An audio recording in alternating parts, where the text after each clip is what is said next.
زه د بهرنیو چارو د وزیر په توګه هم باید تاسو ته قناعت درکړم، هم خپل حکومت ته او ملت ته.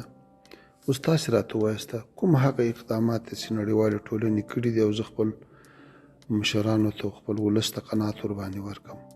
په افغانستان بندیزونه لګېدلي دي، په بانکي سکتور باندې بندیزونه پراته دي، تجاران هم له یو عالم مشکلاتو سره مخامخ دي، حتی د غذایي موادو د سون موادو په راوړلو کې پیسې نشي انتقالولی.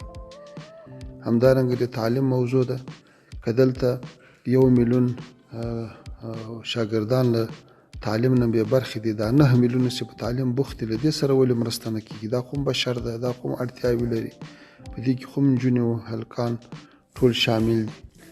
همدارنګه د رسمیت پېژندنې موضوع ده چې افغانستان چوکۍ تر اوسه د هغه چا په لاس کې ده چې هغه نه د حکومت نمایندګي کوي، نه د ولس نمایندګي کوي، نه د یو بل جهت نمایندګي کوي.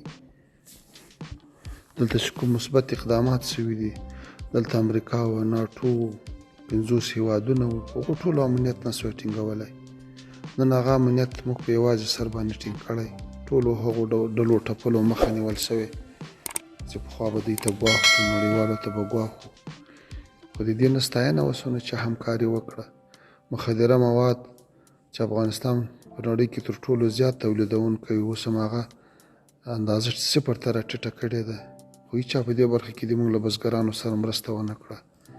په تېرو 20 کلو کې 40 لکه انسانان معتاد سوي وو، د هغو په علاج باندې موږ شروع کړې ده، راټولوو یې، څوک یې په اړه هېڅ ډول همکاري نه کوي. همداسې د دوحې په تړون کې توافق شوی و چې اسلامي امارت مشران به له تور لیسته وځي، تر اوسه هم نه دي وتلي. وخت کې زموږ مشران خارج ته سفر ونه لري، مجالس ونه لري له تاسې سره او له نورو نړیوالو سره، نو په اړیکو کې به څه ډول بهبود راسي؟ همداسې په د تېر 1.5 کال کې د بشري مرستو په برخه کې څومره ښه همکاري موږ وکړه. هغو سیمو ته مرستې ورسېدې چې په دې 20 کاله نه وې رسېدلې. اوس که لږ محدودیت راځي، هغه باید سره وزغمو، حل ورته پیدا کړو.